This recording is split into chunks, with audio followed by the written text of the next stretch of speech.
Congress party ఇదేదో చారిత్రాత్మకమైనటువంటి కార్యక్రమాన్ని మేమే చేసినామని సొంత ఎమ్మెల్యేలతోని డబ్బా కొట్టించుకున్నట్టు చూస్తుంటే పులిని చూసి నక్క వాతలు పెట్టుకున్నట్టుగా అనిపిస్తూ ఉన్నది. ఎందుకనంటే నారు పోసింది ఒకరు, నీరు పోసింది ఒకరు. ఇలా తీర్మానాలు చేసి క్రెడిట్ తీసుకోవాలని చూస్తున్నది మరొకరు. నిజంగా ఈ ప్రభుత్వానికి చిత్తశుద్ధి ఉంటే, నిజంగా ఈ ప్రభుత్వము ఈ వర్గాల పక్షాన నిజంగానే ఉండుంటే 2004 నుంచి 2014 వరకు కాంగ్రెస్ పార్టీ ఇటు స్టేట్లో ఉమ్మడి ఆంధ్రప్రదేశ్లో అదేవిధంగా సెంట్రల్లో కూడా కాంగ్రెస్ ప్రభుత్వం అధికారంలో ఉంది. ఆనాడు రిజర్వేషన్ వైన్ నుంచి 2007 ఉషా మెహర్ కమిషన్ హైదరాబాదుకు వచ్చి ఎస్సీ వర్గీకరణ జరగాల్సినటువంటి అవసరం ఎంతైనా ఉంది, మాదిగలకు అన్యాయం జరుగుతుందని కమిషన్ రిపోర్ట్ ఇచ్చిపోయింది. ఇచ్చినాక కూడా 7 సంవత్సరాల అధికారంలో ఉన్నారు వీళ్ళు. ఆనాడే చేయలేదు. 2018 రాహుల్ గాంధీ గారు అదేవిధంగా సోనియా గాంధీ గారు ఇద్దరు మందకృష్ణ మాదిగ గారి సపోర్ట్ తీసుకొని గద్వాల్ బహిరంగ సభలో ఈ వర్గీకరణ కట్టుబడి ఉంటామని చెప్పేసి రెండోసారి మోసం చేసింది. మూడోసారి చేవెళ్ళ డిక్లరేషన్ చేసి మల్లికార్జున ఖర్గే గారి నాయకత్వంలో వర్గీకరణ కట్టుబడి ఉంటామని చెప్పేసి ఓట్లు వేయించుకున్నది. ఒక్కరోజు కూడా ఈ యొక్క ఎస్సీ వర్గీకరణ గురించి మాట్లాడని పార్టీ ప్రభుత్వాలు ఏదైనా ఉందంటే కాంగ్రెస్ పార్టీ. ఇలా సుప్రీంకోర్టే ఇన్వాల్వ్ అయి పంజాబ్ రాష్ట్రం ఏదైతే మిగిలిన రాష్ట్రాలు ఇన్క్లూడ్ అయినాయో 1965లో ఏదైతే వర్గీకరణ జరిగిందో వాటిని మిగిలిన రాష్ట్రాలకు ఇన్క్లూడ్ చేస్తే ఇలా రాష్ట్ర ప్రభుత్వం ఇన్క్లూడ్ అయి ఇలా అడ్వకేట్ని మేమే పట్టినామని చెప్పుకుంటున్నారు. అడ్వకేట్ని కూడా ఎవరు పెట్టలే. గత ప్రభుత్వం అడ్వకేట్ని పెట్టింది, అదే కొనసాగింపుగా జరిగింది తప్ప ఈ ప్రభుత్వం స్పెషల్గా వర్గీకరణ మీద దృష్టి పెట్టలేదు. ఇది కేవలం సుప్రీంకోర్టు 7 ధర్మాసనంతో సభ్యులతో కూడినటువంటి తీర్పు. ఇది 30 సంవత్సరాలుగా జరుగుతున్నటువంటి సామాజిక న్యాయమైనటువంటి ఉద్యమ పోరాటానికి ఇలా అనేక అమరుల బలి తీసుకున్న తర్వాత ఈ యొక్క తీర్పు వస్తే ఆ తీర్పు అమలు చేయడానికి కూడా ఇది కాంగ్రెస్ అకౌంట్లో వేసుకోవడం అని అంటే, ఇలా జూ పార్క్ దగ్గర ఎప్పుడో గత ప్రభుత్వము ఫ్లైఓవర్ కట్టింది. మొన్న ముఖ్యమంత్రి గారు దీన్ని రిబ్బన్ కట్ చేస్తూ ఈ ఫ్లైఓవర్ మేమే కట్టినామని ఎంత అబద్ధమో ఇలా చెప్పుతున్నటువంటి మాటలు కాంగ్రెస్ ప్రభుత్వమే చేసింది అనడం కూడా ఇది నిలువెత్తు అబద్ధమైనటువంటి మాటలు.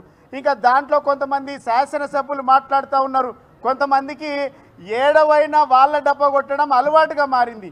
ఇక్కడ ఉన్నప్పుడు బీఆర్ఎస్ పార్టీ డబ్బా కొట్టిండ్రు. ఇలా ఆడికి పోయి ఇలా ముఖ్యమంత్రి గారు చరిత్రలో నిలబడిపోతారు, మాదిగలు రుణపడి ఉంటారు అని పెద్ద మాటలు మాట్లాడుతుండే ఒక ఆయన. ఇంకో ఆయన మాట్లాడుతున్నాడు ఇలా అభినవ అంబేద్కర్ ముఖ్యమంత్రి గారు. ఎట్లయితాడు అభినవ్ అంబేద్కర్? మీ మెదడు మొక్కలకు వచ్చిందా? అభినవ్ అంబేద్కర్ ఎట్లయితాడు? ఇలా వర్గీకరణ కోసం కాంగ్రెస్ పార్టీ 10 సంవత్సరాలు మోసం చేసింది కాంగ్రెస్ పార్టీ. 94 నుంచి 2004 వరకు బీజేపీ పార్టీ ఎప్పుడు మేనిఫెస్టోలో పెట్టుకొని కార్డు పెట్టి ఊరూరా తిరుగుతుంది. 10 సంవత్సరాలు 2014 నుంచి 2023-24 వరకు కేంద్రంలో తెలుగు బీజేపీ పార్టీ అధికారంలో ఉంటుంది. ఒక్కరోజు కూడా మాట్లాడలేదు. ఇలా మీరు కేవలం సుప్రీంకోర్టు ఈ వర్గాల తరపున న్యాయమైన డిమాండ్ తీర్పిచ్చి ఈ తీర్పు అమలు రాష్ట్రాలకే బాధ్యతనిస్తున్నామని చెప్పిన తర్వాత 30 రోజులకు కమిషన్ నెల రోజులు ఇస్తామని చెప్పేసి 60 రోజులు చేసిండ్రు. ఆ ఏకసభ్య కమిషన్ ఏదైతే రిపోర్ట్ ఇచ్చిందో మేము అడుగుతా ఉన్నాం. ఇవాళ అది ఏకసభ్య కమిషన్ రిపోర్టా, కాంగ్రెస్ పార్టీ గాంధీ భవన్ రిపోర్టా అని అడుగుతా ఉన్నాం. ఇవాళ 17% పెరిగిండ్రని లెక్కలు మీరే చెప్తారు, కులగణన లెక్కలు. ఇలా 9% ఇచ్చినామని అబద్ధపు లెక్కలు చెప్తారు. ఎవరిని మోసం చేయదలుచుకున్నారు? ఎవరికి అనుకూలంగా ఉన్నారు? మీరు ఎవరికి వ్యతిరేకంగా ఉన్నారు? ఇది డెఫినెట్గా ఈ వర్గాలు ఆలోచించాల్సినటువంటి అవసరం ఉన్నది. 17% ఇస్తామని మొదటి పేజీలు చెప్పిండ్రు. రెండో పేజీలో ఏం చెప్తుండ్రు 9% ఇస్తాం మాదిగలకు అనేసి రెండో పేజీలో చెప్తా ఉన్నారు. ఇలా కాంగ్రెస్ పార్టీ అడుగడుగున ఎస్సీలను మోసం చేసింది, మాదిగలను మోసం చేసింది. 2014లో కేసీఆర్ గారి నాయకత్వంలో నవంబర్ 29వ తారీఖు అసెంబ్లీ తీర్మానం చేసి రాజ్యాంగ సవరణ చేసి ఈ రిజర్వేషన్ అమలు చేయాల్సినటువంటి బాధ్యత రాష్ట్రం పైన, దేశం పైన, కేంద్రం పైన ఉందని ఆనాడే కేసీఆర్ గారు మా ఎమ్మెల్యేలను తీసుకొని ముఖ్యమంత్రి హోదాలో ప్రధానమంత్రిని 2 సార్లు కలిసినాం. ఆనాడు కాంగ్రెస్ పార్టీ మాట్లాడలే, ఆనాడు బీజేపీ పార్టీ మాట్లాడలే. 2 సార్లు అసెంబ్లీ తీర్మానం చేసినాం. రాజ్యాంగ సవరణ చేసైనా సరే అని ముఖ్యమంత్రి హోదాలో కేసీఆర్ గారు మాట్లాడిన ఆనాడు. అదేవిధంగా జనాభా నిష్పత్తి ప్రకారం, జనాభా దమాష ప్రకారం రిజర్వేషన్ పెంచాల్సినటువంటి బాధ్యత ఉందనేది కూడా ఆనాడు మా నాయకుడు కేసీఆర్ గారు చెప్పిండ్రు. మీరెందుకు మాట్లాడలే? మీరు ఏదైతే ఇప్పుడు ఇచ్చిందంటుండ్రో డెఫినెట్గా 11% పెంచాలి. ఇది వచ్చేటువంటి స్థానిక సంస్థలు, ఎంపీ, ఎమ్మెల్యేల ఎన్నికలకు కూడా ఈ రిజర్వేషన్ను తూచా తప్పకుండా పాటించాల్సినటువంటి అవసరం ఉందని కూడా తీర్మానం చేయాల్సినటువంటి అవసరం ఉంది. ఇంకోటి, కాంగ్రెస్ పార్టీ ఇలా చేవెళ్ళ డిక్లరేషన్ చేసింది. ఇలా మేము అడుగుతూ ఉన్నాం, ఇలా చేవెళ్ళ డిక్లరేషన్లో అనేక హామీలు పెట్టింది. మీరు రిజర్వేషన్ దమాష ప్రకారం పెంచుతామని చెప్పింది. మీరు ఇక్కడ చేవెళ్ళ డిక్లరేషన్లో ఏం చెప్పిందంటే దమాషా నిష్పత్తి ప్రకారం మేము రిజర్వేషన్ పెంచుతాం, 18% పెంచుతామని చెప్పారు. ఇంట్లో మీరు ఇచ్చింది ఎంత? 15%, మాదిగలకు ఇచ్చింది 9%. అంటే ఇది మొదటిసారి మోసం. అంబేద్కర్ అభయహస్తం కింద 10 లక్షలు కేసీఆర్ ఇస్తేనే 12 లక్షలు ఇస్తా అన్నారు. అదొక మోసం జరిగింది. ఇంట్లో ఇప్పటి వరకు 12 లక్షలు ఎవరికి ఇవ్వలేదు. ప్రత్యేక రిజర్వేషన్లు ఏది ప్రభుత్వ ప్రొక్యూర్మెంటు మరియు అన్ని కాంట్రాక్టులలో ఎస్సీలకు 18%, ఎస్టీలకు 12% ఇస్తామని కాంగ్రెస్ పార్టీ అభయహస్తం మేనిఫెస్టోలో పెట్టింది. మరి ఎవరికి ఇవ్వలేదు ఇప్పటి వరకు.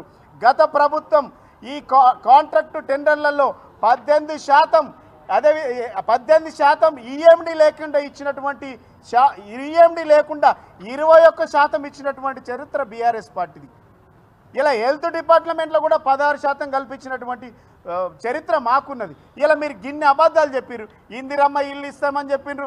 మొన్న జనవరి 26 తారీఖు 4 సంక్షేమ పథకాలు ఇస్తామని చెప్పిండ్రు.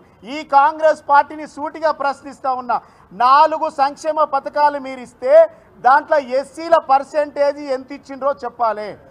612 గ్రామాలకు మీరు ఇస్తామని చెప్పిండ్రు కదా. 612 గ్రామాలలో ఎన్ని గ్రామాలకు పోయినాయో తెలియదు సంక్షేమ పథకాలు. ఇచ్చినటువంటి గ్రామాలలో ఎస్సీలకు ఎంతమందికి ఇచ్చిండ్రో బహిర్గతం చేయాల్సినటువంటి అవసరం ఉంది. కాబట్టి అనేక ఇలా ఇందిరమ్మ ఇల్లు కట్టుకుంటే 6 లక్షలు ఇస్తామని చెప్పిండ్రు, ₹1 ఇయ్యలే.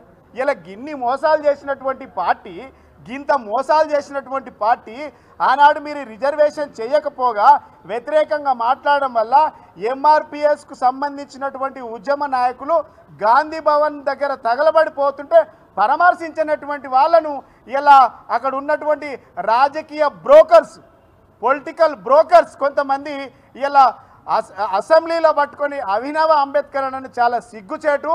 అదేవిధంగా ఇలా చరిత్రలో నిలబడిపోతారు. అదేవిధంగా ఇలా మాదిగలు మీకు రుణపడి ఉంటారంటే ఇంతకంటే దిగజారు రాజకీయాలు ఎవరు చేయలేరు. ఇది మాదిగల హక్కు. ఇదే ఎస్సీల రిజర్వేషన్ సుప్రీంకోర్టు ఇచ్చినటువంటి హక్కుగా భావించాలి.